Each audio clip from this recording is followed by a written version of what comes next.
welcome back to Freedom Forest, and thanks for joining us for our second sweet potato harvest of the season.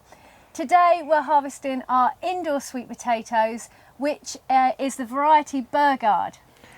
Yeah, and so far we've had lovely mild weather. We're coming up to not far off December now, and the nights are getting a bit colder, so we've pushed it as far as we probably can, so time to get them out. So the first job is going to be removing this foliage from the sweet potatoes. We're trying a different type of propagation this year, which is by taking cuttings this end of the season while we're going. So yeah, going to be doing that as well this year.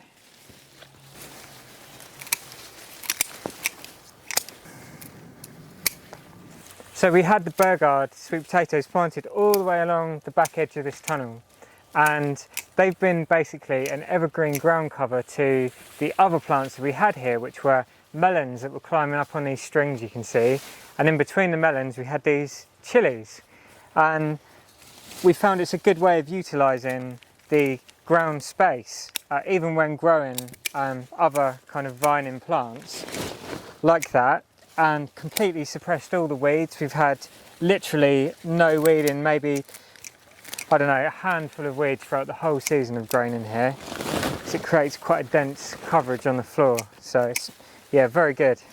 So just clearing the vines here, and I've come across our first sweet potato already growing right above the surface here.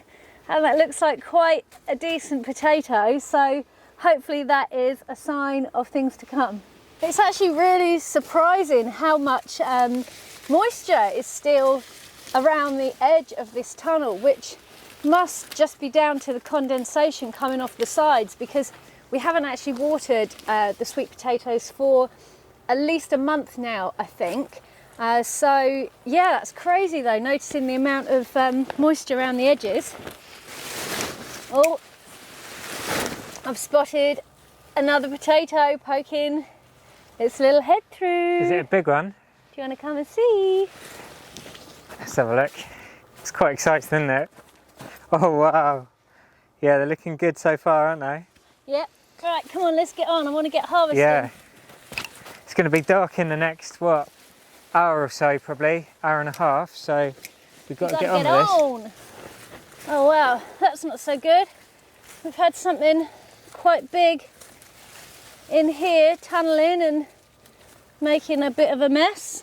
So that probably means someone's been having a munch on some of our sweet potatoes before we've got to them, unfortunately. Hopefully. Yep. Harvest time! Let's go! Woo-hoo-hoo! Straight in there! Looking like there's a fairly nice size one there already. Yeah.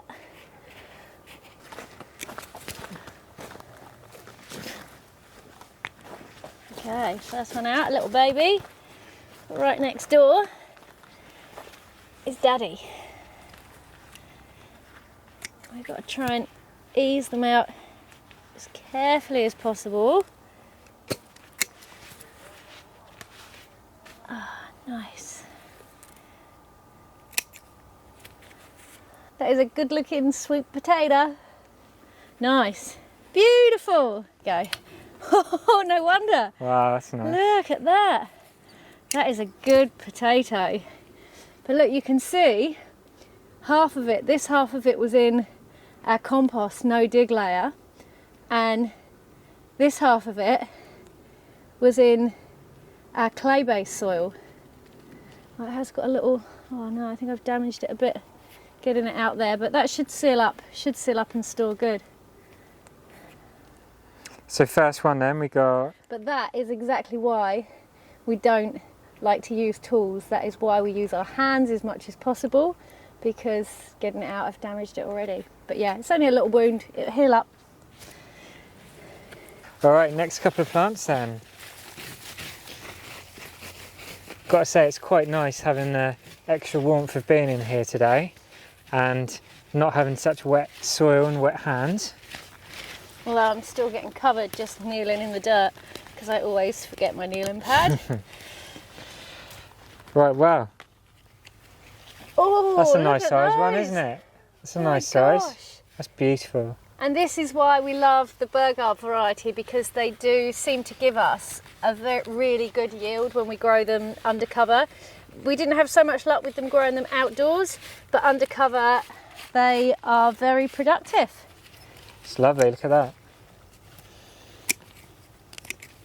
These are kind of like baking potatoes, aren't they? In Yeah. the kind of, we use the Beauregard like that, they tend to grow nice and big like that, whereas some of the other varieties tend to stay quite small. This one's, oh wow. Another one tucked in here. Oh, just a small one there, but nice little shape. Any more? No. Danny boy broke his first one. Seal that bit. Can you be stabbed her first one? You snapped your foot. Look at those already though. Look at that. Oh, you've got beautiful ones there. Got another one tucked right in. This sort of grown down really deep. There's quite a few on this one. Oh, Oh, that's look a at nice that one. Wow. Again, look, it's like 50% in the compost Yeah. and 50% in the clay. Going deep, aren't they? Yeah. Must have been the heat and probably not enough water. Something I just so love about these is that they are really utilising a space that normally people probably wouldn't even use right there underneath and between the melons, or it could be cucumbers or whatever else. And yeah, once you plant sweet potatoes, there really is no care whatsoever other than making sure they remain watered and kept fairly moist. So yeah, and it's just so exciting digging them up, isn't it? Yeah. Such an exciting thing. And they're such a good staple food for the winter months as well. Like, I've actually been missing them for the last month already, because normally we would have harvested, but yeah, we left them in the ground a little bit longer this year because of the mildness and because of the difficult start to the growing season that we had. So yeah, it feels like we should have been eating the sweet potatoes already, but I'm ready for them now. But unfortunately, we've still got to let them cure for 2 weeks before they're ready. However, our outdoor sweet potatoes that we harvested last week are a week ahead, and so they are nearly ready to eat. So looking forward to that. Oh man, this one's It's gorgeous, isn't it? Look at that. It's a nice plant, this one. wow. You got huge ones there. Yeah, looks like we've got a few more good ones down here. Whoa. Oh, it makes it all worth it, doesn't it? Yeah. When you get a nice harvest like this. It can be disheartening because there's always a couple of crops that don't do well each year, but yeah, when they do work, really worthwhile. Look at that, that's beautiful. Each one of these is going to be a highly nutritious meal throughout the winter. High in vitamin A. High in vitamin A, yeah. Wow, And beta carotene. beautiful. Lots of good stuff.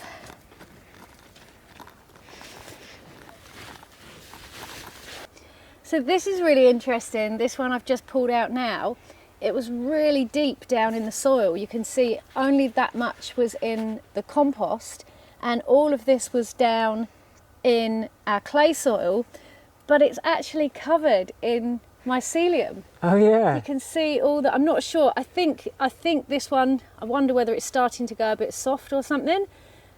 But yeah, it's actually covered in white mycelium. Feels pretty solid. Yeah. Yeah, well, I mean, we've Interesting. got the wood chips here, so it's going to be a very fungal based soil. Yeah, but that's really really interesting to note that that's down deep. That's actually in our clay layer Yeah, as well. So that's yeah. really cool, because the mycelium is how the plants communicate. It is their internet. So yeah, awesome. Yeah, probably better than our internet. Yeah, non-existent. 2 days to upload the last video.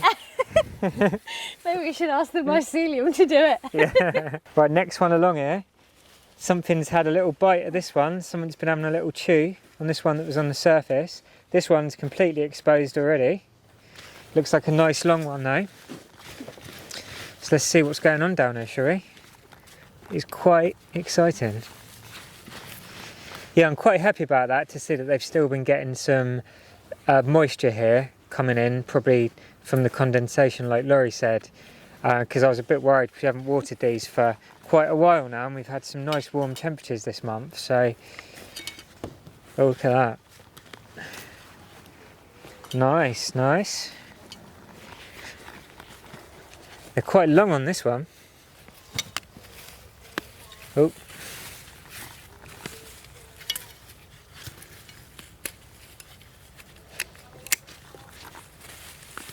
Got another one there as well, look. Yeah. I've skipped a plant. Yeah, and I've planted these quite close together this year. I did only about a foot spacing actually. And I think it's quite amazing that despite, you know, they're using a space partially in the shade where they're planted, although they can obviously run out and get the sun. But yeah, it's just... Really good use of space. Yeah, good use of space. Although the yields are lower than what they would be if we probably had these grown solely in these beds in here, getting full sun, it's still quite an impressive harvest, isn't it? Yeah, and overall then what we end up getting from this space is, well, tripled really, because we're growing 3 different crops instead of 1, and we've got probably some companion planting happening and just one plant benefiting the other. Yeah. The sweet potatoes will keep the soil cool and moist as well, so that will probably help the melons, which in their early stages like a lot of moisture. So yeah, everyone's a winner. Everyone is a winner. Sweet potatoes for dinner. Not tonight. Not tonight. Yeah, definitely. Which it's great though. I think it's like, yeah, we had an amazing crop of melons from here already. So to be getting sweet potatoes and melons and the chilies, Whoa. wow, all from the same space. Yeah, and we've harvested a heap of chilies as well. Actually, loads of chilies. Wow, look at that one. Oh, It's actually one big whopper. Oh my gosh! And that one's got legs. Looks more like a carrot, that one. It does. Nice. Look at that. It's a goodie. Oh yeah, it's nice. Oh, no, it's got another little nick in it. They heal up quite good, these ones. There is one thing to be said about this Beauregard variety, and that is that overall we do get really good sized sweet potatoes from them. And this variety, I believe, was actually bred in Louisiana in 1987, the year Dan was born. And it was bred for their conditions there, which is humid, subtropical, I think. And that's why we grow this variety in the polytunnel, to kind of try and create more of that environment. In our very first year of growing sweet potatoes, we tried lots of different varieties outside, and now we've kind of honed which ones suit which environments that we can offer them here. And as you'll probably know if you've watched our other sweet potato videos, we grow T65 outside here in the UK. We find those to be most successful, and we grow Beauregard, and if we're lucky, sometimes Molokai Purple inside, because they have turned out to be all of our favourite varieties. Oh, wow. my gosh! That's a whopper! That is a beast! Looks like that. It's like a foot long. Yeah. What's that whale called? Not killer Free whale? Willy, not Free Willy, the other one. Moby Dick. It's massive. Oh my god. I've got another one here. Look at that. Moby Dick's niece there. I don't know where you get it from. Okay, here goes another goodie. Look at those. They definitely bred a good variety in Louisiana. I can see why this is a favourite. Oh my gosh, there's more on here.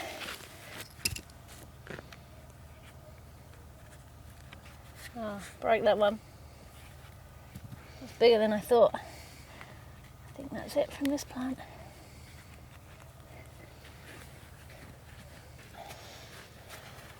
It's like digging for treasure.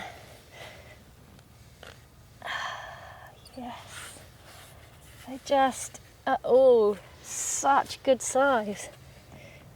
Oh my gosh.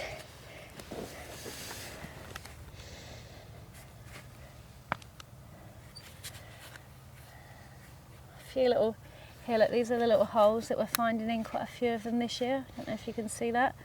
So yeah, unfortunately that may well affect the ability to store some of them, but we will go through and grade them all out. Yeah, if anyone has any ideas what you think it is, could it be wood lice, could it be, yeah, just let us know. Just check this out down here. Check out this massive worm that's come out of the soil. Nice.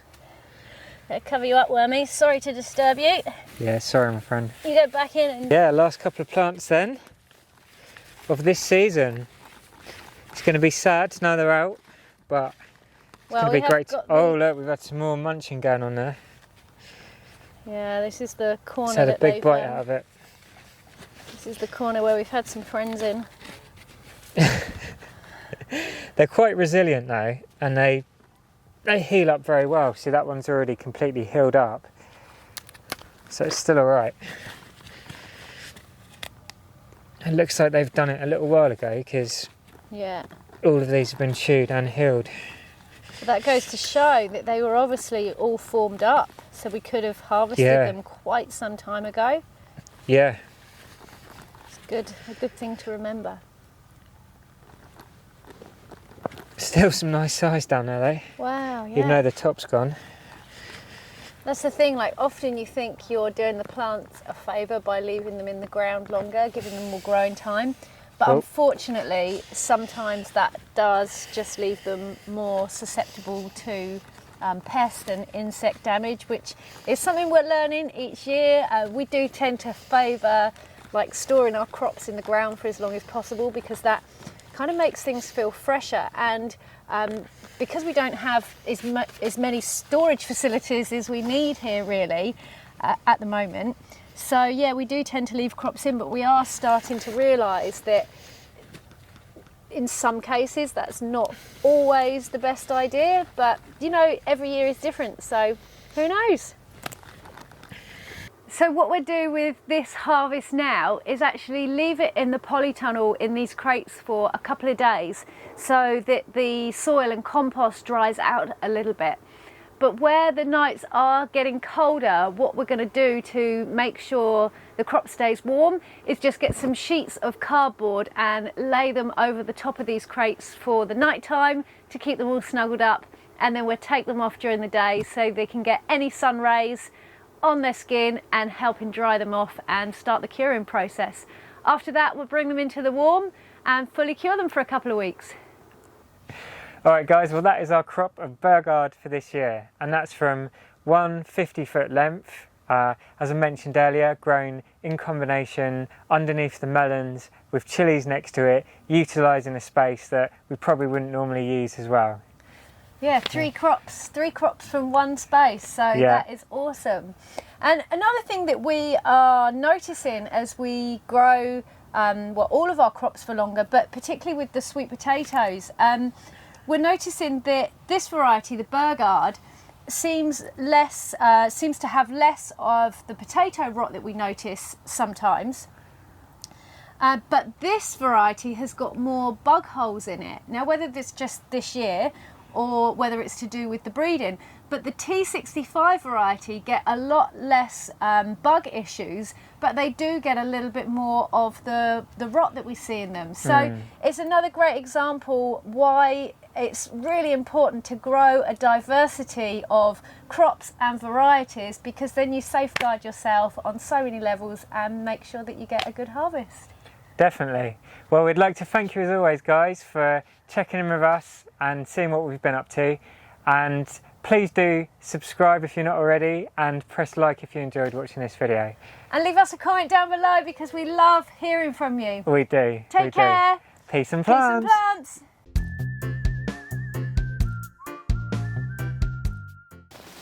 So we planted this Beauregard down this entire back edge of the tunnel. Beauregard. What did I say? Beauregard. Beauregard. We planted this Beauregard. Did I? Beauregard. Okay. and by burying the plastic into the ground, or you can get kind of side rails where it's attached to wood. These ones are actually buried into the ground, and the weight of the soil kind of put back on top holds it down. So yeah, I guess probably it's condensation. What the f*** did how the tunnels are constructed have to do with condensation?